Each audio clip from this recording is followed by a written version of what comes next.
మౌనంగానే ఎదగమని మొక్క నీకు చెబుతుంది. ఎదిగిన కొద్దీ ఒదగమని అర్థమందులో ఉంది. మౌనంగానే ఎదగమని మొక్క నీకు చెబుతుంది. ఎదిగిన కొద్దీ ఒదగమని అర్థమందులో ఉంది.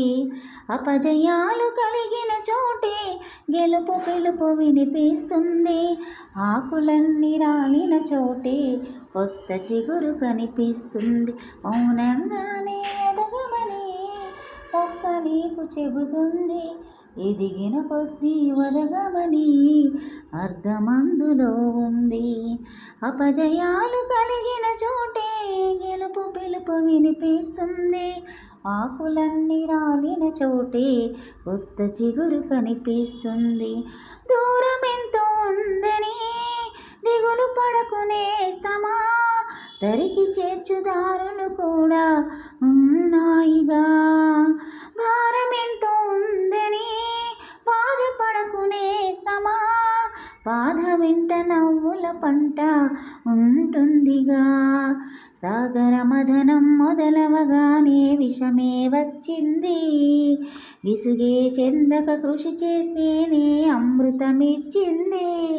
అవరోధాల దీవుల్ ఆనంద నిధి ఉన్నది. కష్టాల వారధి దాటిన వారికి సొంతమవుతుంది. తెలుసుకుంటే సత్యమిది, తలుచుకుంటే సాధ్యమిది.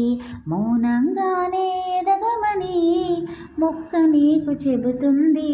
ఎదిగిన కొద్దీ ఒదగమని అర్థమందులో ఉంది. చెమట నీరు చిందగా నుదుటి రాత మార్చుకో, మార్చలేనిదేదీ లేదని గుర్తుంచుకో. పిడికిలే బిగించగా చేతి గీత మార్చుకో, మారిపోని కథలే లేవని గమనించుకో. తోచినట్టుగా అందరి రాతను బ్రహ్మే రాస్తాడు. నచ్చినట్టుగా నీ తల రాతని నువ్వే రాయాలి. నీ ధైర్యాన్ని దర్శించి దైవా తలదించగా, నీ అడుగుల్లో గుడి కట్టి స్వర్గాలే తరించగా, నీ సంకల్పానికి ఆ విధి సైతం చేతులెత్తాలి. అంతులేని చరితలకి ఆది నువ్వు కావాలి.